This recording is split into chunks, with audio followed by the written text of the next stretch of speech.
en quelque sorte, comment rendre au territoire qui nous a façonnés. C'est un petit peu ça l'idée. On va parler d'ancrage territorial, mais aussi de travail collaboratif, de filières, d'agriculture, d'économie, de tourisme et également de développement, parce que la ministre le rappelait tout à l'heure, les artisans sont au cœur du développement économique de notre pays. C'est grâce au travail que les uns et les autres font sur les territoires, avec ces challenges, ces difficultés, ces enjeux, et puis ces belles réussites.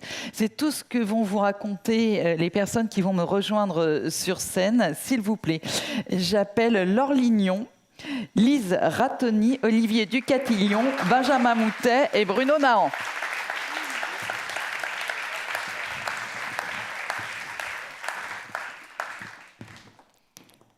Merci. Si vous voulez bien prendre place.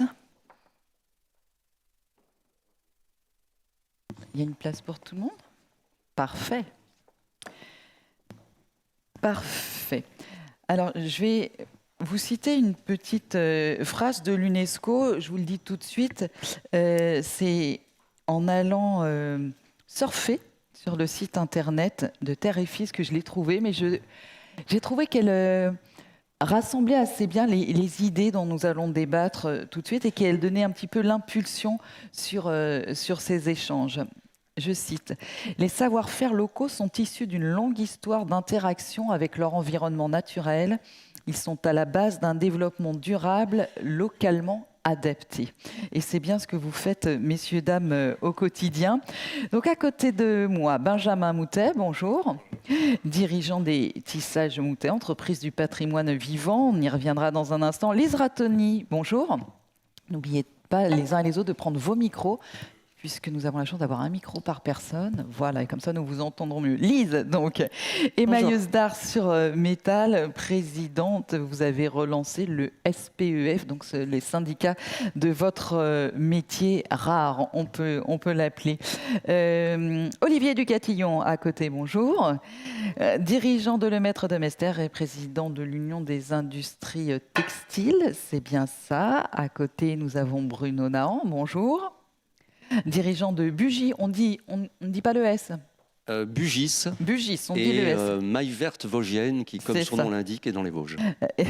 Et qui est une entreprise du patrimoine vivant pour Bugis, et vous êtes également président de la Fédération professionnelle de la maille. Et puis Laure Lignon, donc également est avec nous. Bonjour, directrice générale du Fonds de dotation investissement Terre et Fils. On s'arrêtera dans un instant sur ces différentes entreprises que vous dirigez, mais justement, ce territoire qui vous a façonné, je voudrais qu'on commence par une petite leçon d'histoire-géographie, puisque si vous êtes dans les territoires, ce n'est pas anodin.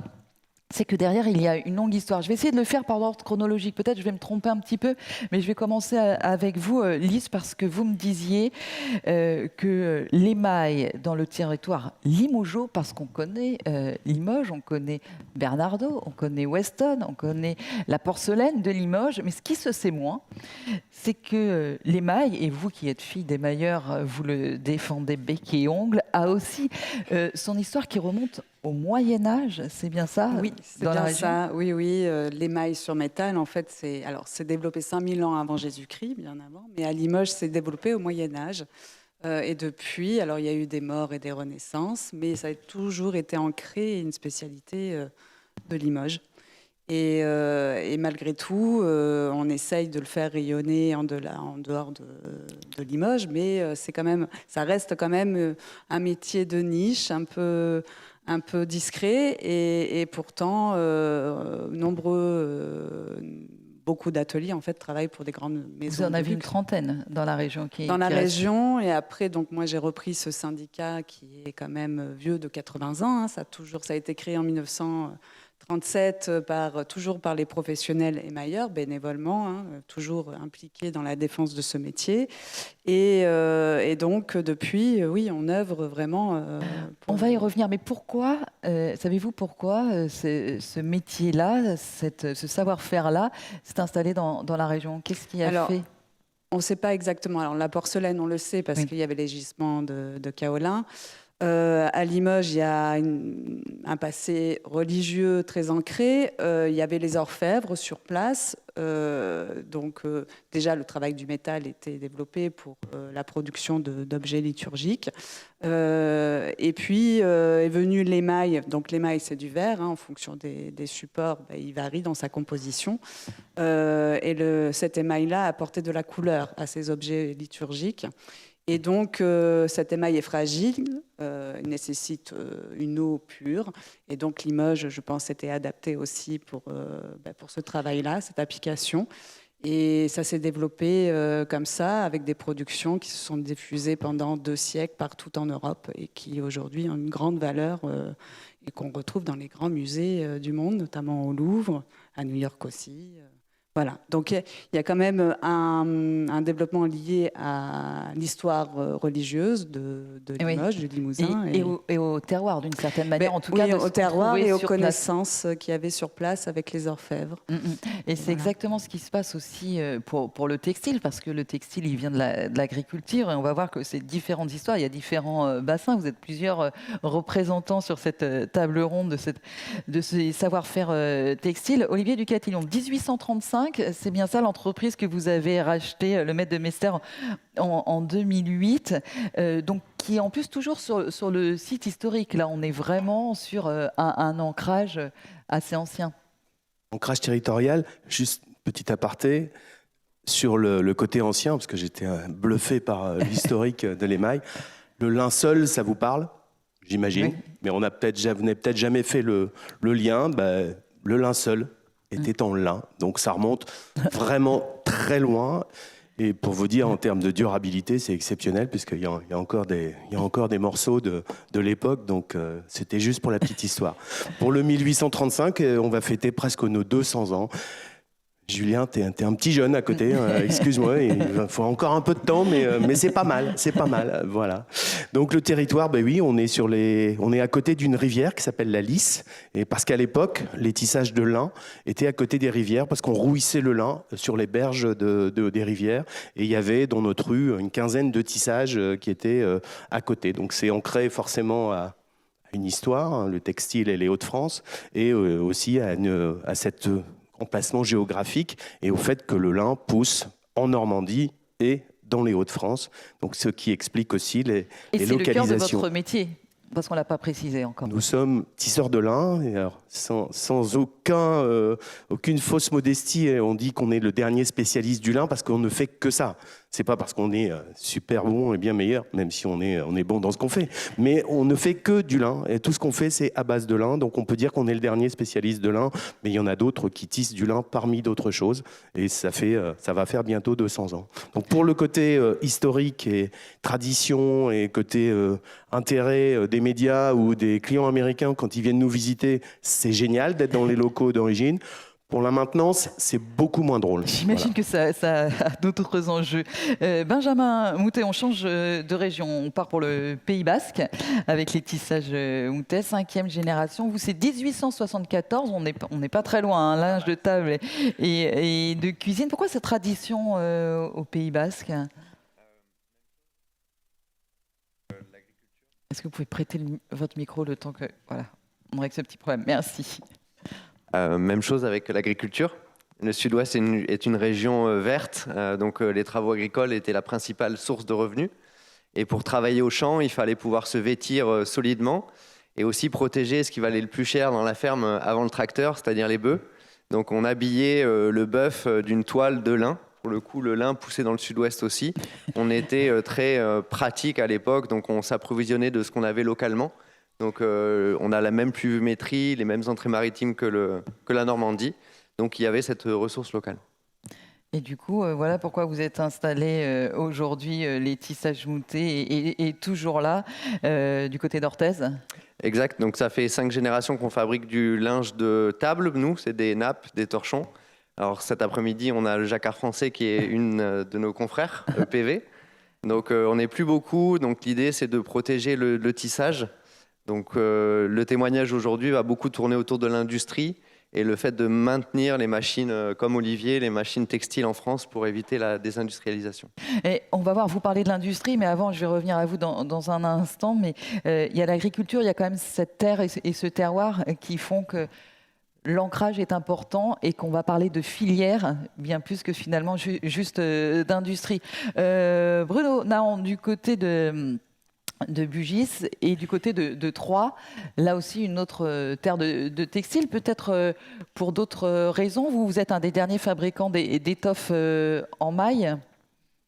Oui, alors à l'échelle du temps long, on est vraiment des nouveau-nés puisque Oui. Bugis a été fondé en 1956, mais néanmoins, Troyes est resté, d'ores et déjà dès le Moyen-Âge, c'était une ville de textile du fait des échanges entre...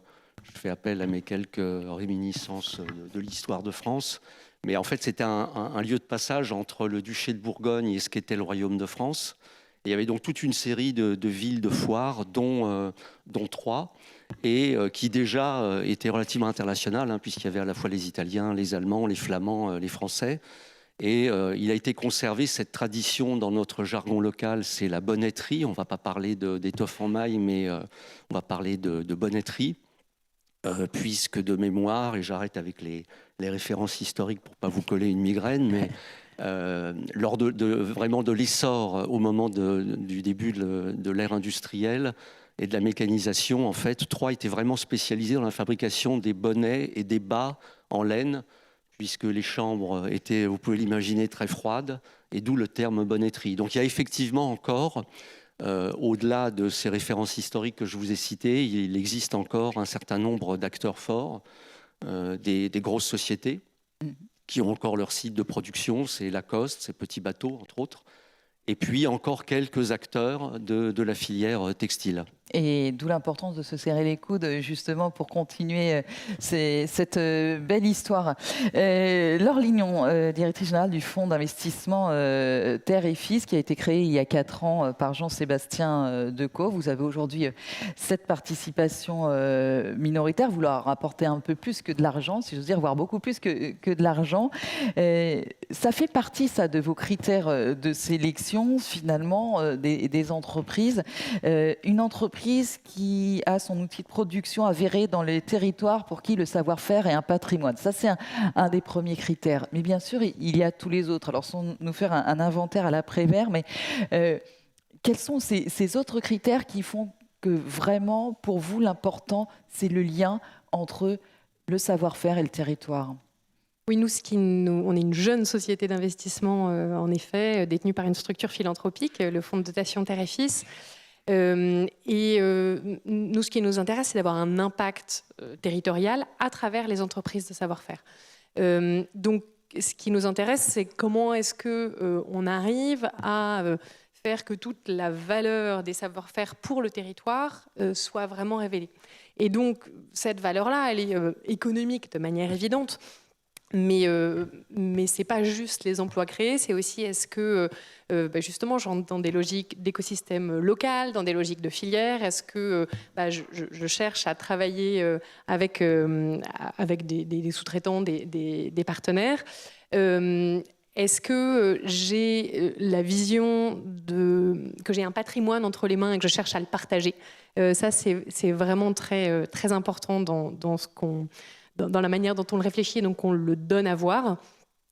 Et puis l'envie de travailler ensemble. En effet, on est évidemment avant tout des investisseurs financiers, mais on souhaite vraiment être aux côtés des entrepreneurs. On investit, nous, toujours en minoritaire. On pratique les fonds propres et quasi-fonds propres, justement, pour ne pas trop diluer les entrepreneurs. Et on essaye d'apporter... quand on le peut, un peu autre chose que de l'argent, le fameux smart money en bon français. Un exemple peut-être d'entreprise que vous accompagnez ? On a accompagné la repreneuse d'une vieille entreprise qui s'appelle la Manufacture de Couleuvre, qui est dans l'Allier, c'est de la porcelaine. Ça, c'est depuis 1 an. C'est une entreprise qui date de 1789, ça ne s'invente pas. Donc l'Allier, donc il n'y a pas que Limoges pour la porcelaine, il y a aussi l'Allier avec des mines de kaolin, la forêt de Tronchet, donc il y avait 6-7 manufactures. Couleuvre, là, c'est la dernière.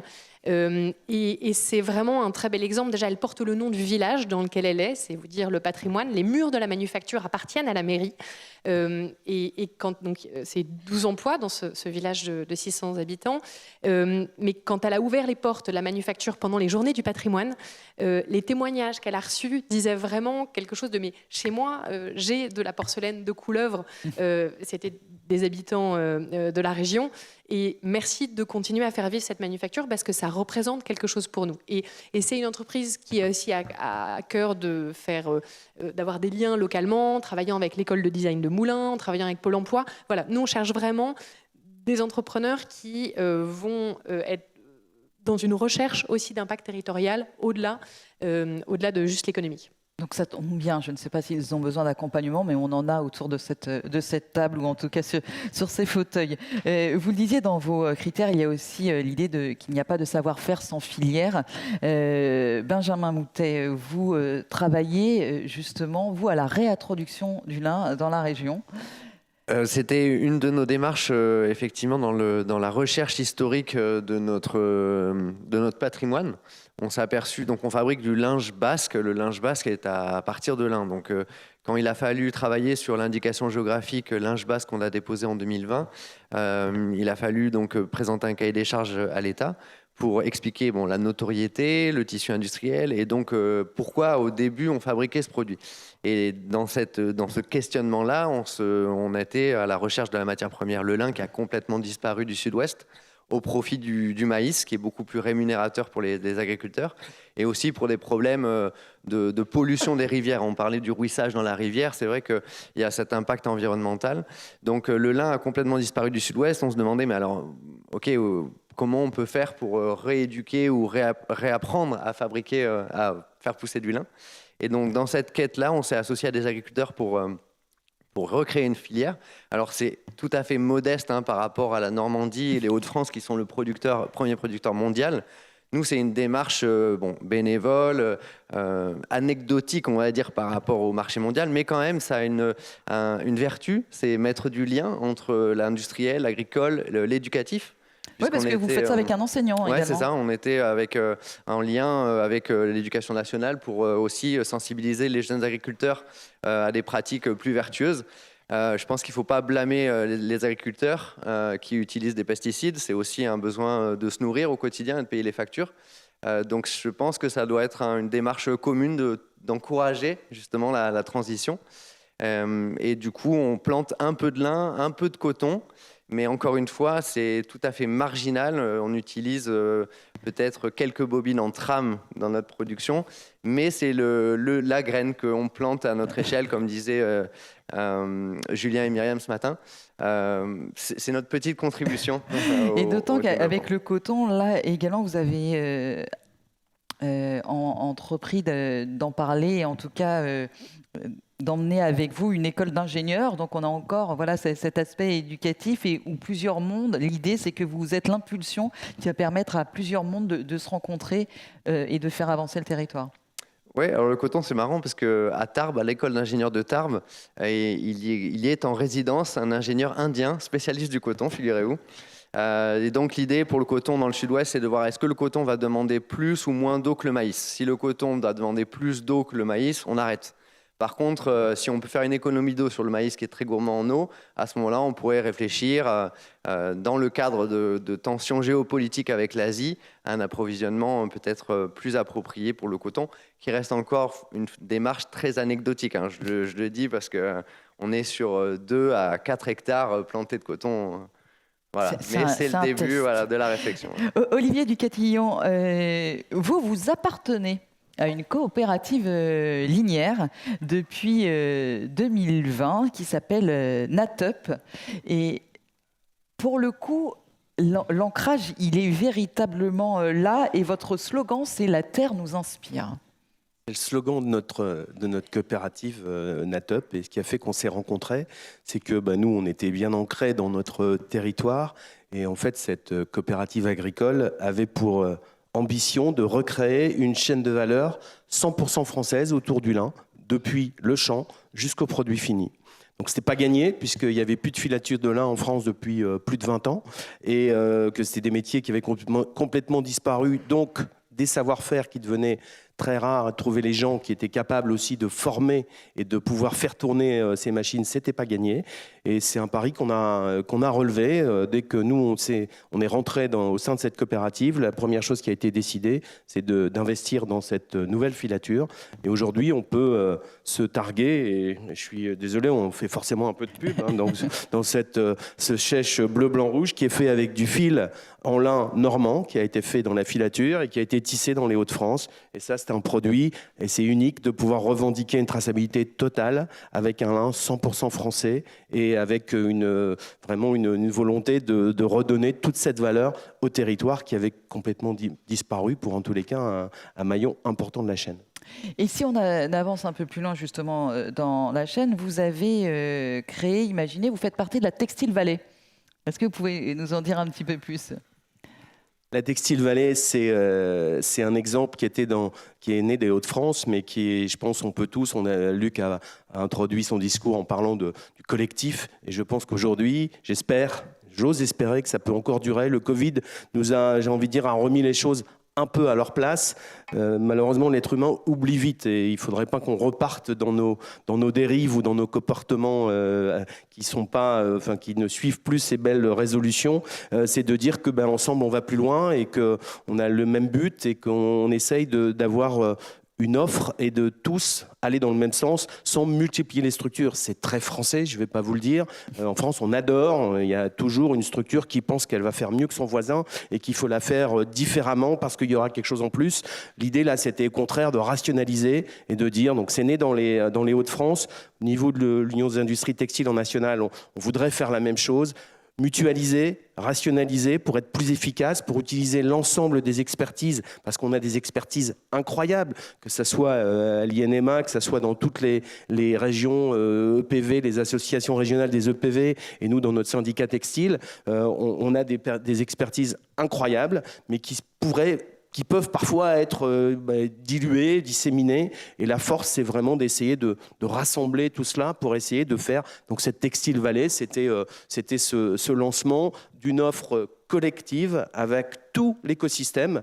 Les Hauts-de-France et la région Aura sont deux régions textiles qui sont les plus grosses en France, mais il y a du textile partout, en Normandie, dans le sud, et il y a vraiment aujourd'hui cette force collective. Et le but de l'Union des industries textiles, c'est de regrouper toutes ces expertises au niveau national, c'est de faire une Textile Valley qui est née dans les Hauts-de-France, mais d'en faire une Textile Valley nationale qui regroupe les expertises, les savoir-faire. Et pour être clair vis-à-vis des adhérents, le but c'est quoi ? C'est d'aider les entreprises. Il n'y a aucune autre fidélité, le reste c'est de la littérature. Pour les syndicats, le but c'est comment on peut aider l'entreprise, comment on peut aider à relocaliser, à améliorer les performances. À continuer à développer les territoires. Et à développer, bien sûr, l'ensemble des territoires autour de ce qui existe, mais plus il y aura de richesses dans les régions et qui arriveront à travailler ensemble. Le secret, c'est pas de savoir de compter le nombre, le côté, c'est l'aptitude à travailler tous ensemble parce que ça profitera à tout le monde. Exactement. Bruno Nahan, en préparant ce rendez-vous, vous me disiez finalement la concurrence, elle n'est plus sur le territoire français, il faut apprendre à travailler ensemble. Très concrètement, ça passe par quoi ? Juste en préambule, il y a un constat amer à faire. Quand on regarde les zones en France marquées par la désindustrialisation, ça coïncide malheureusement souvent avec des zones de désocialisation. Et qui peut mieux que les TPE, les PMI, les PME que nous représentons, justement participer à ce développement au sein des territoires. Concrètement, au niveau de Bugis et de Maille Verte pour la région vosgienne, il y a une triple démarche. Il y a une démarche au niveau, vous l'avez évoqué, des entreprises, une démarche au niveau du grand public au travers des écoles et enfin une démarche au niveau des collectivités. Pour répondre plus précisément à votre question, au niveau des entreprises, encore un exemple où la crise génère des réactions ultra positives, c'est l'événement récent de la crise sanitaire où en quelques semaines, en région troyenne, mais pas seulement, hein, les exemples sont très fréquents un peu partout en France. Cette filière textile s'est organisée pour pouvoir fabriquer un article qui n'existait pas, et qui étaient notamment les masques Ça, lavables. effectivement, on a vu comme vous étiez capable de travailler les uns et les autres ensemble et de vous mobiliser. Mais qu'est-ce qu'il en reste aujourd'hui? J'aimerais savoir, parce que désormais, nous sommes 3 ans après. Ça passe par quoi? Ça passe par du prêt de machines, du partage de compétences Alors très effectivement, en local, on profite des représentations d'organisations syndicales qu'évoquait Olivier, donc en l'occurrence en Champagne et également dans les Vosges. On a des réunions régulières où on essaie d'aborder tout type de sujets. Vous verrez, ils ne sont pas du tout originaux. Le premier gros sujet, c'est recrutement, formation. Les talents. Et lorsqu'on est coincé parce qu'une des entreprises est en sous-activité et l'autre ne l'est pas, c'est concrètement du prêt de compétences, du prêt de personnel. C'est des réflexions autour de la mutualisation sur des investissements. Un équipement, encore une fois, pour nos tailles de structure, on y pense parfois un peu trop longtemps à l'avance, mais à un moment ou à un autre, il faut franchir le pas. Et le fait de pouvoir se dire, toi aussi, tu as besoin d'un tel équipement et on peut mutualiser le coût et l'utilisation, ça fait partie effectivement des démarches. Et enfin, un dernier point qui est essentiel et qui rejoint ce que j'évoquais au niveau de la démarche auprès des écoles, donc des jeunes et des collectivités, c'est que l'on soit aussi force de proposition pour des actions et des événements à portée, on va dire, plus culturelle, voire artistique, pour aller au-delà de la démarche purement économique. Et c'est aussi un moyen de montrer, passez-moi l'expression, de façon un peu plus glamour et sexy, nos entreprises. Effectivement, on y reviendra sur ce point parce que c'est très intéressant et vous avez à peu près tous des initiatives sur le sujet. J'aimerais m'arrêter juste un instant avec vous, Olivier, sur ce point, relocalisation, délocalisation, un point qui était soulevé aussi par Julien tout à l'heure. Comment mettre en avant le fait que ceux qui n'ont pas... C'est mon petit, qui c'est ne mon sont petit, pas partis, voilà. hein, C'est mon coup de gueule habituel, c'est mon coup de gueule traditionnel. Mais j'aimerais quand même être très concret. Par exemple, sur votre entreprise à vous, le maître de Messières, ce que vous m'expliquez, c'est que vous faites de l'ameublement, du linge de maison, mais aussi désormais du prêt-à-porter, et que quand même 15%, dites-moi si je dis une bêtise, des entreprises avec lesquelles vous travaillez aujourd'hui n'existaient pas il y a 5 ans.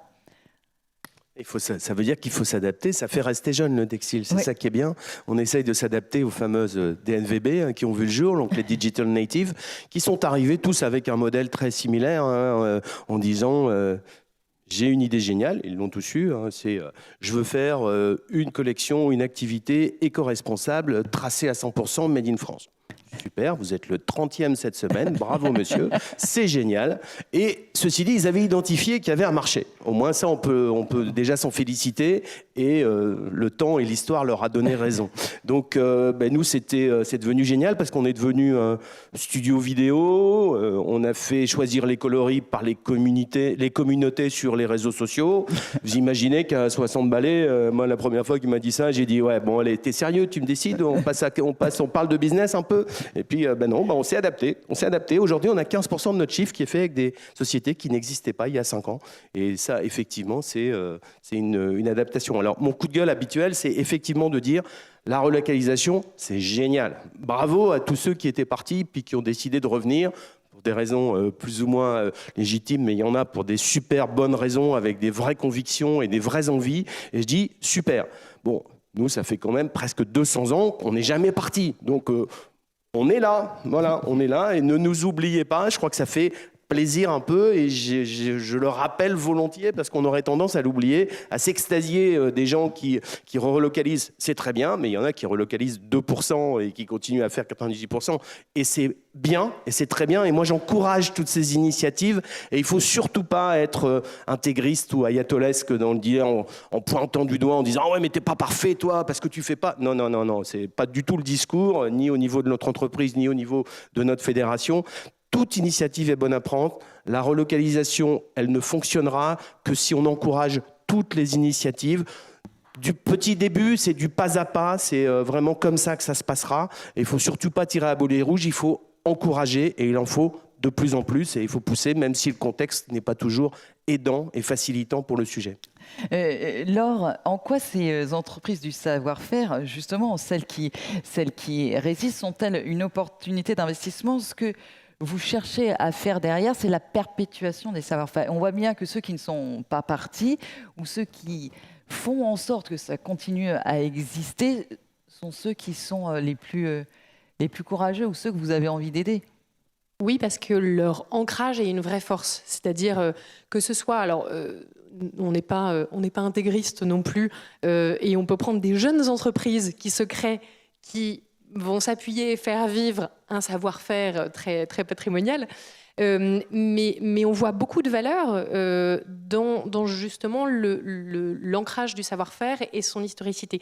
Parce qu'il y a des bassins d'emploi, parce qu'il y a des écosystèmes locaux, parce qu'on a des pouvoirs publics qui, localement, connaissent la valeur économique, mais pas que, et vraiment j'insiste sur cette valeur culturelle que représentent ces savoir-faire, cette identité économique pour le territoire. Et donc ça, pour nous, si je le regarde vraiment avec un œil d'investisseur financier, ben, en fait, c'est une valeur, ça a aussi une valeur pour la trajectoire.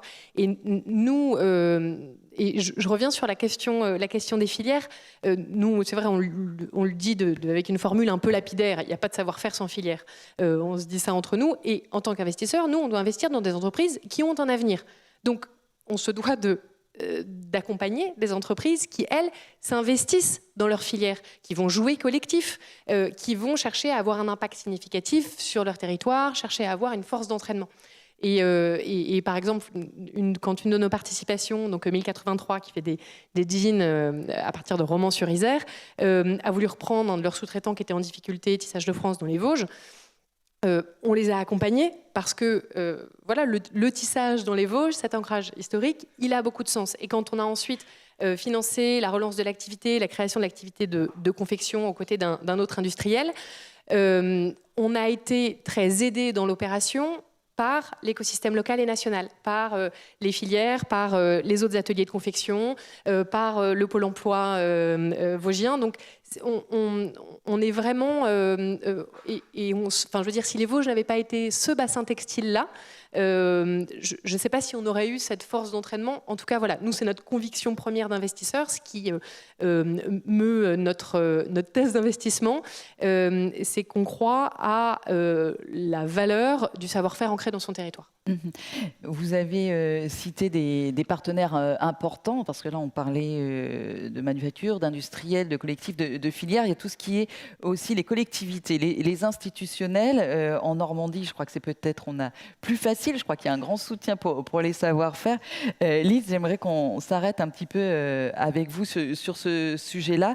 Parce que vous le disiez, vous dirigez le syndicat. Vous avez imaginé des événements et en tout cas, vous battez, vous, sur votre territoire, justement pour pouvoir continuer à le développer en vous appuyant sur votre savoir-faire et grâce aux 70 adhérents de votre syndicat. C'est pas toujours évident. Non, c'est pas toujours évident. En effet, alors effectivement, le syndicat porte plusieurs actions. Hein. Ça peut être la reconnaissance, la labellisation, surtout la formation, et même par rapport à l'Europe, hein, défendre certaines choses. Mais on a voulu aussi réactiver un grand événement qui faisait résonance au Biennale international de l'émail qui se tenait des années 70 aux années 90 et qui avait une portée, une résonance sur le territoire assez importante parce que ça ramenait du monde. Et donc, on a souhaité réactiver un petit peu cette manifestation sous un autre jour, mais avec un écho international, avec un écho historique, un écho sur la recherche contemporaine, la création contemporaine, la création artisanale. Enfin, vraiment, on a souhaité montrer toutes les facettes de ce savoir-faire qui est propre à nos métiers d'art au final, parce qu'on a une histoire, on a des connaissances, on a une histoire artistique. C'est vraiment très riche, en fait. On a des connaissances scientifiques. Et donc, moi, j'ai souhaité vraiment montrer cet aspect-là, au-delà de l'aspect certes économique, hein, nos entreprises, donc on est un tissu varié, hein, il y a des gens tout seuls dans leur atelier, il y a des petites manufactures, enfin c'est très, très, très, très riche, hein, on a le devoir de montrer cette diversité, et même à nos institutions et à nos élus locaux. Alors, je vais être un peu méchante, enfin, excusez-moi, sur nos élus locaux. C'est le lieu. Donc cet événement, on y a travaillé pendant 3 ans bénévolement. On était au moins 5, c'était 12 expositions réparties sur plusieurs mois. On est syndicat, donc pour trouver des subventions, c'est pas toujours simple. Enfin, bref. Notre municipalité et notre métropole n'est malheureusement pas assez sensible aux opportunités de développement économique de nos savoir-faire, tant sur l'aspect culturel que sur l'aspect économique. Et on a beaucoup de difficultés à leur faire comprendre. Alors, tant que les projets ne viennent pas d'eux, c'est compliqué. Alors, on va continuer. On est en pleine réflexion sur l'après de cet événement qui a fonctionné. On a eu plus de 40 000 visiteurs. On a ramené des artistes internationaux. On a réussi, ça pour moi c'était très important, de reconnecter les générations pour la transmission, parce que le cœur de nos métiers, c'est aussi l'humain, c'est les échanges avec les anciens. Nous, on a une génération qui a sauté. Il y a des savoirs qui ont été perdus et en quelque part, il y a un renouveau, une nouvelle demande sur notre savoir-faire. Donc des demandes d'entreprises de maisons de luxe, et les jeunes ne sont pas forcément en capacité d'y répondre. Donc l'important, c'est aussi que les générations, les anciens, puissent aussi transmettre et qu'on puisse proposer des temps où on peut travailler ensemble. Mais sans nos élus locaux, on ne peut rien faire. On ne peut pas donner notre temps gratuitement comme ça, alors qu'il y a une portée qui peut être touristique, on l'a prouvé. Il y a eu pendant tout l'été, on a pu animer le territoire. C'était à Limoges, c'était aussi dans des villes aux alentours. On a valorisé la Haute-Vienne et je crois que c'est important que nos institutions se rendent compte que c'est un potentiel énorme, surtout un bassin comme le Limousin. Voilà. Et c'était... c'est ça. Lise est modeste parce que je vous invite à aller regarder un petit peu. On doit encore pouvoir trouver quelques informations sur cet événement qui a eu lieu l'année dernière. Événement évidemment effectivement de grande ampleur sur plusieurs mois que vous avez monté plusieurs expositions. Et là, on sent effectivement qu'il y a eu une énergie considérable mise dans cette histoire-là à votre niveau sur les mailles sur métal. Mais c'est intéressant, Olivier Ducathuillon. On sent bien aussi que parfois, ça c'est juste une question d'homme ou de femme. Bien sûr, on ne peut pas dire les collectivités ne nous entendent pas, les institutions ne nous écoutent pas. Non, c'est juste une question de personne. Et comme elles ont dit qu'elles allaient regarder en replay, que ça a été enregistré, donc j'espère qu'elles verront ce passage, puisqu'on n'a pas pu avoir l'occasion de leur dire ce matin. Mais je pense que c'est un message à passer au niveau national pour que ça... diffuse. Ruisselle, j'osais pas, mais je me suis permis quand même. Que ça ruisselle dans l'ensemble des régions, c'est qu'aujourd'hui, on le voit bien par rapport au label, par rapport, donc que ça soit métier d'art ou que ce soit PV, s'il n'y a pas une appropriation en local de l'intérêt pour le territoire, et donc ça passe par la préfecture ou la région, on rame clairement, quoi. Donc ça veut dire que peut-être qu'à un moment, au niveau national et au niveau du ministère, de refaire passer les messages. Nous, on a vécu dans les Hauts-de-France, on a vécu 3 ans où clairement, je suis désolé, le préfet en place, il savait même pas ce que c'était qu'une EPV. On a essayé d'expliquer et clairement, c'était pas sa préoccupation. Heureusement, celui d'après, on a pu complètement échanger. Donc c'est bien une question d'homme et une question de posture, parce qu'en France, c'est comme ça, hein, si ça passe aussi par un pouvoir assez centralisé, même si c'est en région, mais c'est quand même très central. Si la personne qui à un moment peut débloquer soit l'intérêt, soit les finances, ou soit la disponibilité humaine, elle n'est pas sensible, elle n'est pas concernée, c'est très compliqué. Donc je pense que ça, faut pas, on est là aussi pour se le dire, on est là pour dire plein de bonnes choses et positives, mais on est aussi là pour dire la réalité de ce qu'on vit sur nos territoires. Et pour faire que les choses avancent et s'améliorent petit à petit, effectivement que vous soyez accompagnés. Vous avez cité quelque chose d'important aussi, c'est le tourisme, Lise. Benjamin Moutet, vous faites partie de ceux qui proposent des visites touristiques. On va le voir, vous le faites un petit peu tous. Ça c'est primordial et c'est pas anodin. Non, c'est évidemment... Parce que ça prend du temps. Ouais, c'est le plus important, je dirais. Donc on est dans une région qui est attractive pour le tourisme, donc ça c'est un vrai avantage. Surtout l'ouverture des usines et des centres de production représente pour moi l'avenir de notre sauvegarde. On parlait du rôle des institutions. Je dirais que la puissance publique doit rester maître de sa communication, maître du savoir-faire, de la communication, encore une fois, sur le Made in France. J'écoutais ce qui se disait. J'ai repris la société familiale après des hauts et des bas qu'on a tous connus dans le textile. Donc j'ai repris sur un redressement judiciaire. Et quand j'ai essayé de reprendre la société tout seul, en allant voir les chambres consulaires, le discours en 2009, c'était vous embêtez pas avec le tissage, allez au Portugal, c'est à 7 heures de chez vous. Vous gardez que la confection. Comme ça, vous pouvez mettre Made in France. Vos marges sont incroyables et tout va bien. Du coup, c'était pas la philosophie, comme Tufri, c'était pas la philosophie de la famille, etc. Donc, on s'est battu contre ça. On s'est aussi battu contre les certifications privées. Et donc, en étant au ministère de l'économie, j'espère que nos élus entendront que les labels doivent rester publics. Encore une fois, en 2010, quand je suis arrivé au moment de la campagne présidentielle de 2012, a émergé la certification Origine France Garantie, qui a failli couler notre métier, puisque le critère au début, c'était que la confection. On enlevait le tissage. Donc au Sénat, à l'Assemblée nationale, on s'est battu pour que le tissage soit préservé. Mais c'est un risque. Si les privés gardent qu'est-ce qui est Made in France, c'est un risque, parce qu'au gré du vent, au gré des inspirations, alors on est tous des entrepreneurs inspirés aujourd'hui sur le développement durable, l'économie circulaire, etc. Mais ça peut changer, on ne sait pas ce qui va se passer après, par qui on va être acheté, etc. Donc je crois que c'est à la France de garder la communication Made in France, etc. Et donc, pour revenir aux visites, le consommateur in fine choisira un achat avec du sens, on le sait.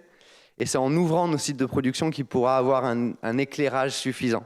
On ne dit pas qu'on est les meilleurs que nos confrères qui font que la confection. On dit juste, voilà, ici vous avez tissage et confection. Après, vous placez votre curseur d'exigence du Made in France où vous voulez. Vous pouvez acheter de l'import et de la confection. Mais il faut que vous soyez éclairé. Et pour ça, je voudrais tirer quand même mon chapeau à l'INMA qui s'est battu pour maintenir EPV public. Il a fallu aller chercher des sous et je sais que ce n'était pas gagné, donc merci à eux pour ça.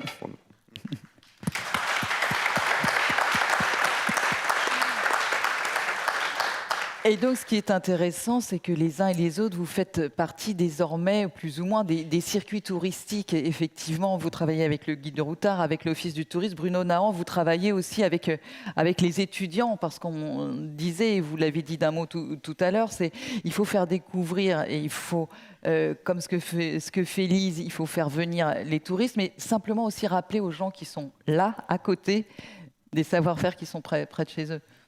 Oui, parce qu'en fait, on part d'assez loin. Autre constat amer dans le bassin troyen, c'était avant la fin des accords multifibres, donc avant 2005 et avant la disparition de ces barrières douanières qui protégeaient l'industrie française textile, c'était sur 3 de mémoire 25 000 emplois directs liés au textile.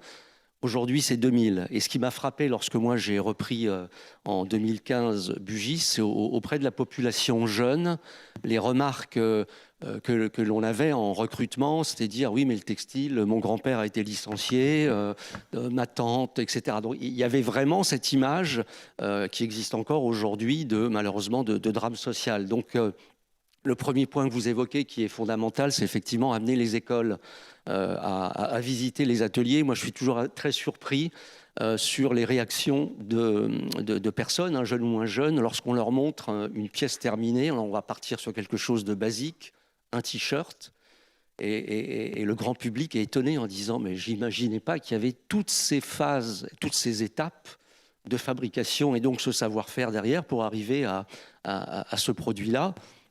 Et donc, il y a vraiment de la pédagogie à apporter. Et le deuxième point est lié à cette image dont je vous parlais, qui était très négative, liée au textile. On essaie de la contourner en faisant avec la collectivité, la ville et le département, de mener des petites initiatives toutes simples. Alors, je vais en citer quelques-unes.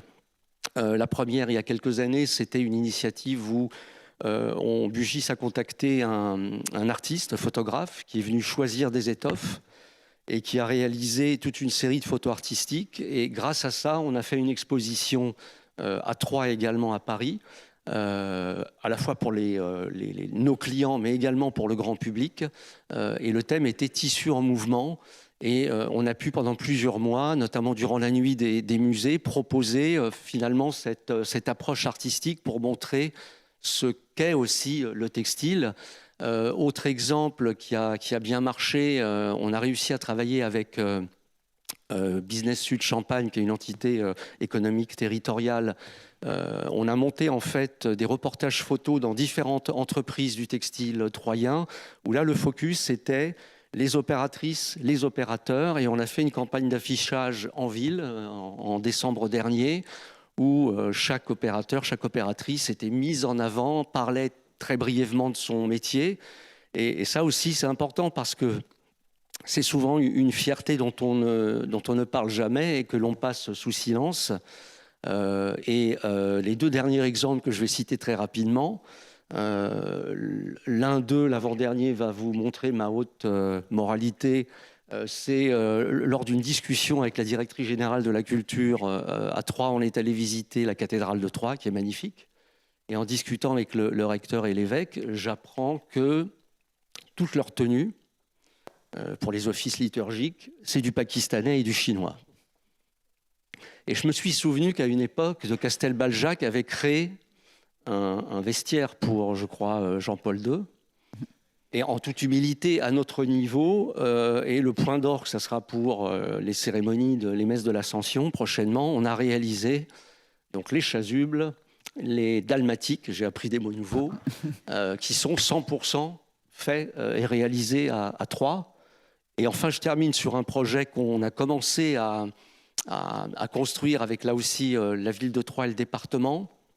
C'est de profiter de cette histoire, de cette attractivité qui existe, qui est culturelle, qui est touristique, de renforcer l'attractivité économique là aussi au travers d'une démarche artistique. C'est de pouvoir créer une sorte de résidence d'artistes qui, à l'image de la Villa de Médicis, mais là on est dans des niveaux beaucoup plus ambitieux, mais encore une fois en toute humilité, d'inviter des artistes de secteurs différents à travailler sur des projets de création autour du textile et de façon là aussi à faire des événements qui vont renforcer l'attractivité globale à la fois des savoir-faire, de la région et de sa population.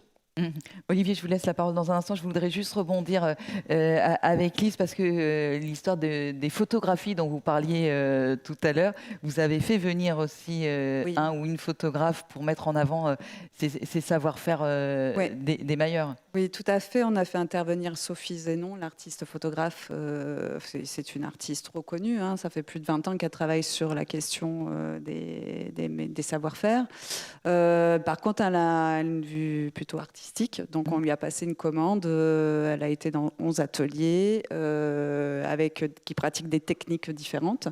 Et on a fait une présentation lors de l'événement qui s'appelait donc Impertinente, la rencontre émail et métal.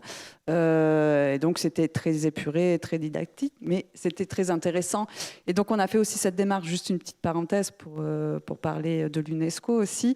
Donc, on a fait cette démarche aussi pour compléter notre projet de candidature au patrimoine immatériel de l'UNESCO.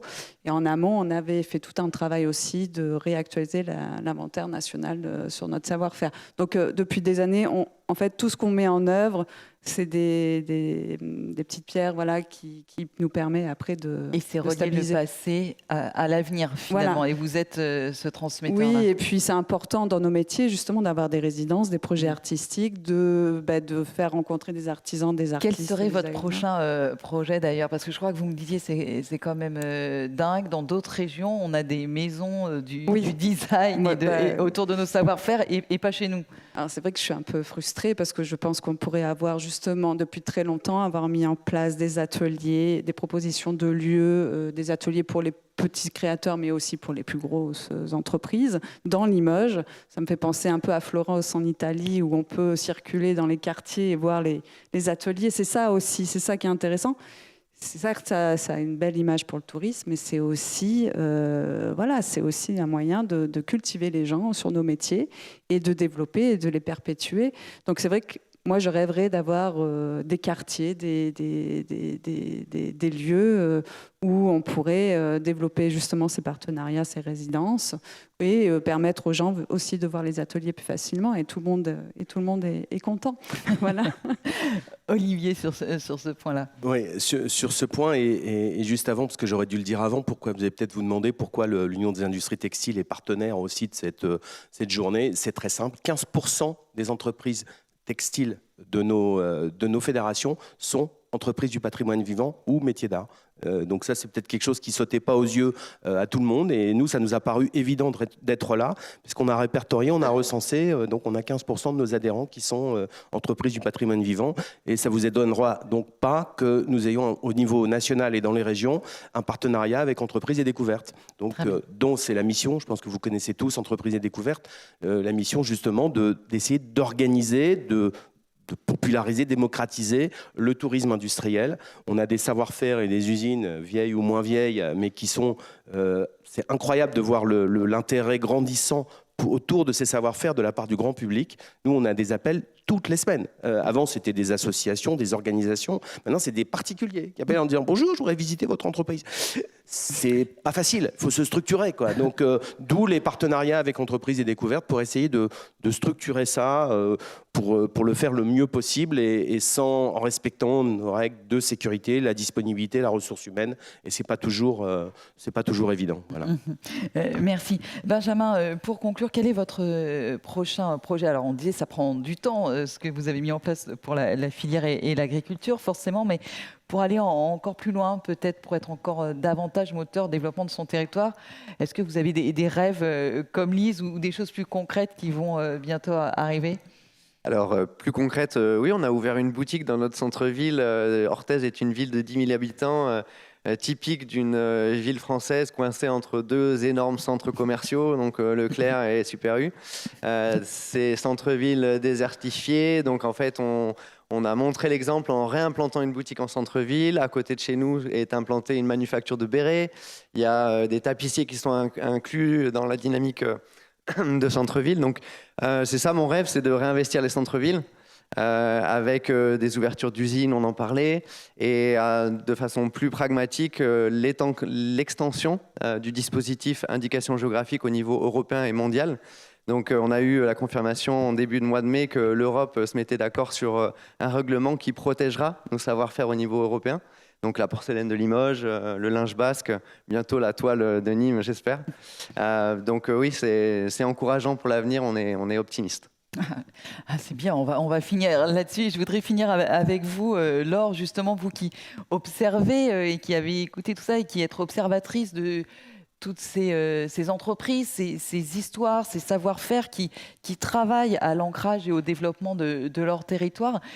Quel est, je ne dirais pas un bilan, mais votre position aujourd'hui sur la question? Est-ce que, j'ai l'impression aussi, dites-moi si je me trompe, mais qu'on peut être assez optimiste qu'il y a cette dynamique, même s'il y a encore des choses qui pêchent?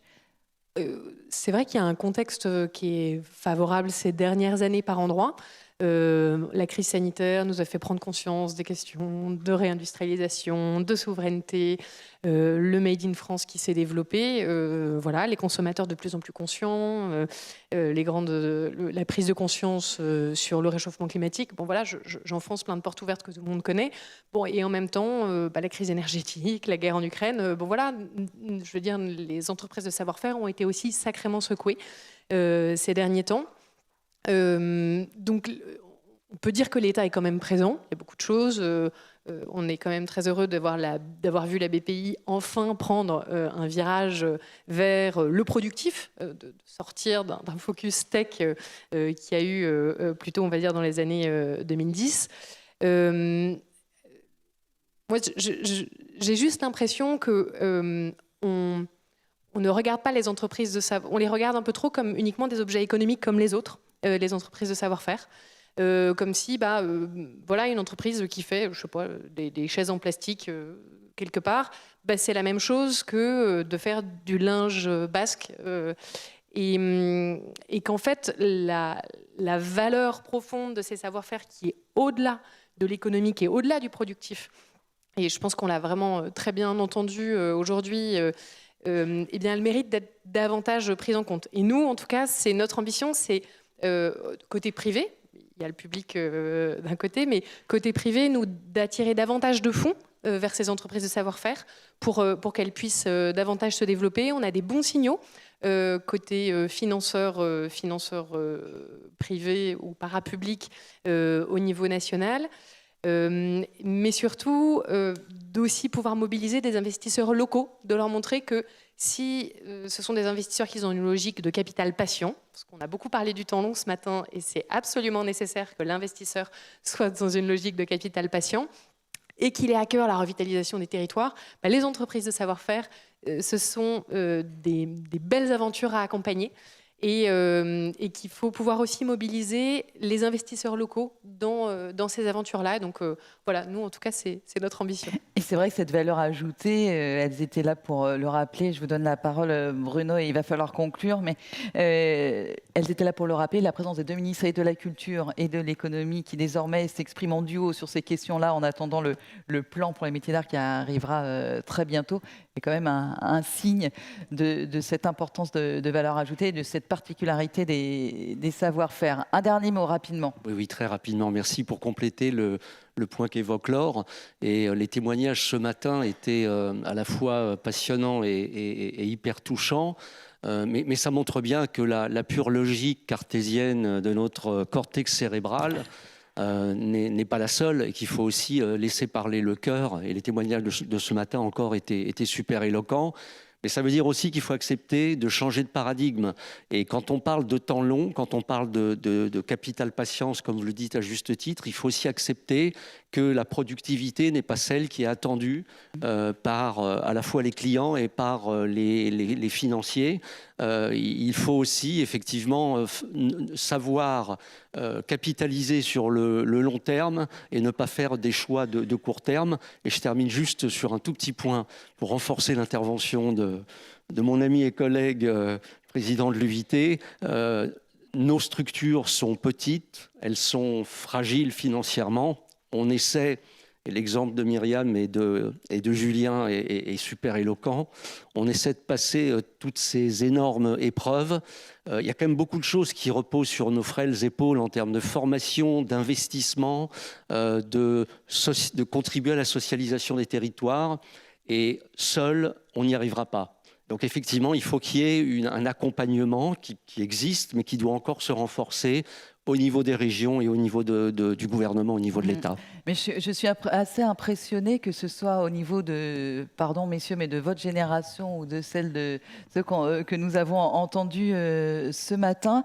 Vous auriez tout pour ne pas réussir, comme vous le disiez. On vous met tous les bâtons dans les roues au départ. Et je pense que vous êtes d'autant plus remarquable et d'autant plus combatif contre tout ceci pour justement contribuer notamment au développement du territoire, mais les uns les autres, que ce soit dans votre petit atelier ou au sein d'une manufacture. Allez, rapidement, parce que je sens que les uns et les autres commencent à avoir faim. Juste qu'on rêve. J'aurais juste parlé du rêve. Très bien. Parce que finalement, on peut parler de choses très, très concrètes, mais il faut qu'on continue tous à rêver. Parce que les rêves, c'est comme les douleurs le matin quand on se lève. Quand on n'en a plus, c'est qu'on est mort. Merci beaucoup.